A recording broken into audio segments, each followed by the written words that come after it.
Wow, this was a beautiful one by Ruth Kadiri, Once Upon a Village. I'm sure you're here to find out when season 3 will be dropping. Well, calm down. We're going to get to that part. First of all, let's talk about what happened in the movie.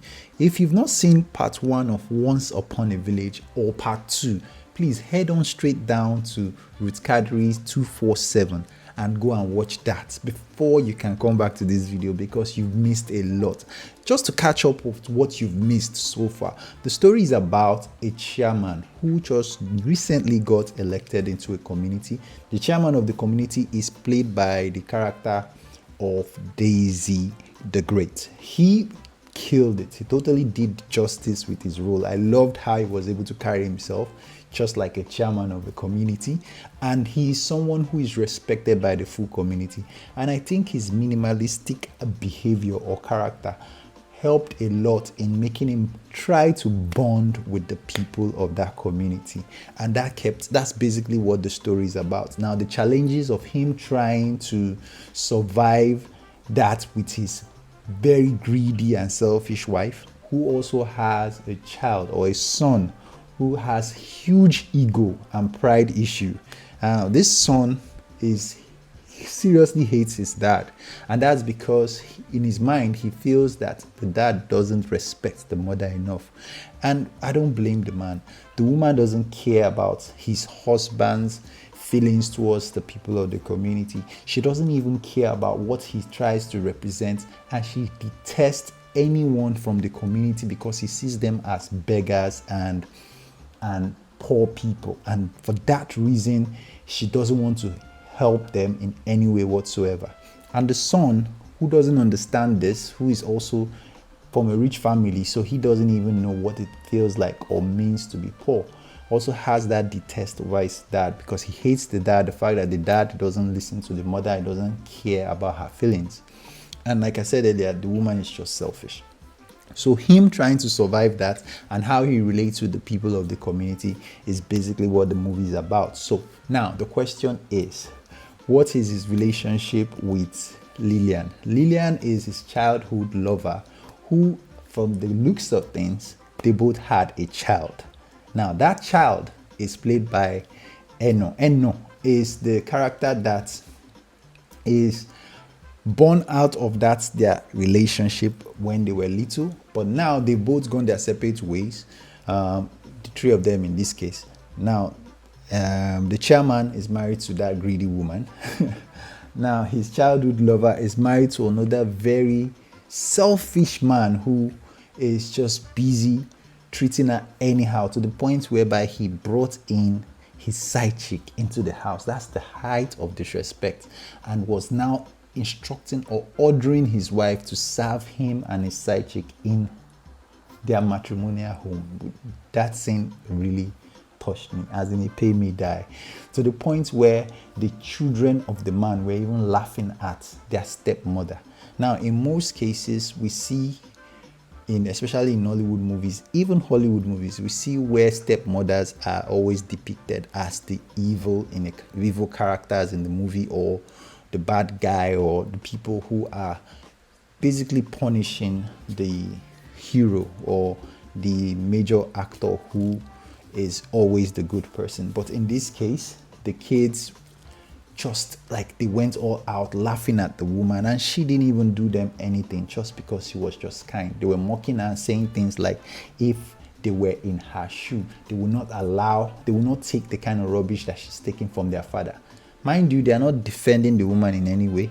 They are even making her life a living hell right from the very first season. If you saw the part where she was able to create a meal for them with what was left over in the kitchen, and it just wasn't that bad, rice and chicken, but they insulted her. Even the husband came in and also insulted her. At that point, I thought I was even watching a movie that had to do with the family punishing or treating the house help badly. I thought she was the house help. Little did I know that she has a very important role to play in the movie. She actually is once a lover to the chairman of the community. You can imagine that. And they went on to have a child. The child, and on the other hand, Eno, played by Eno, is actually a friend to Lillian. Lillian is another small teenager in this case. That's what they are playing. Is someone who is taking care of her sick father. The man is practically bedridden and she is taking care of the sick father. Now, the question is, what about the wife?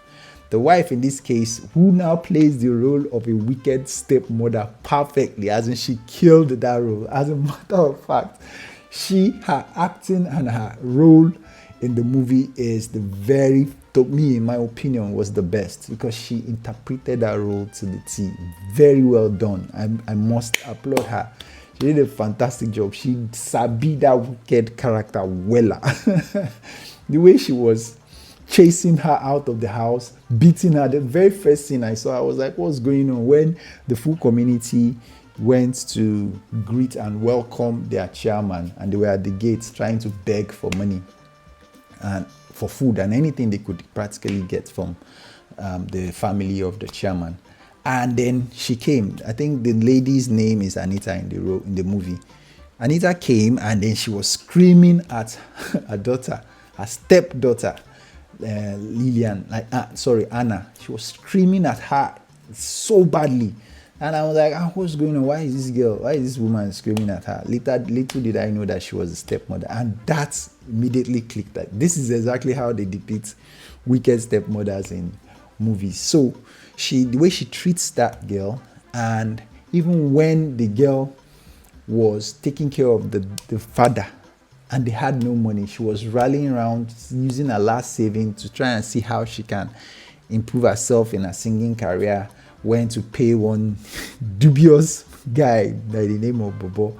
So that guy practically swindled her, and even going as far as trying to use her for human trafficking at some point. Luckily, she didn't fall for that, claiming that she's going to give her a job in the city. The one question she asked the guy, how can you have a connect in Lagos or in the city that is giving jobs, and you are in this community, in this village with me, and you don't have a job, you're jobless? How is that even possible? Now you're saying that the person is going to give me a job. I love that question. The moment she asked that question, the homeboy ran away. And it just goes to tell you that this same person, her friend, has been telling her that this person is a bad friend. This person is just stay away from this bad company. But she kept on going for her.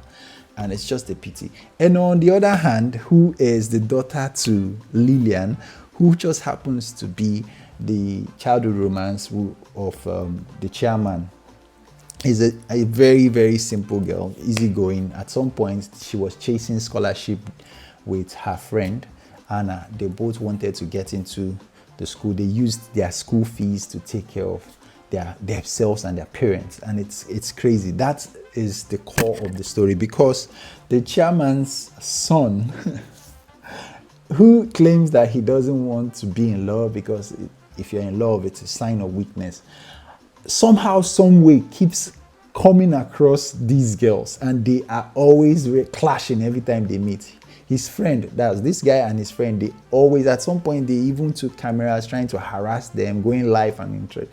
Like, it was crazy.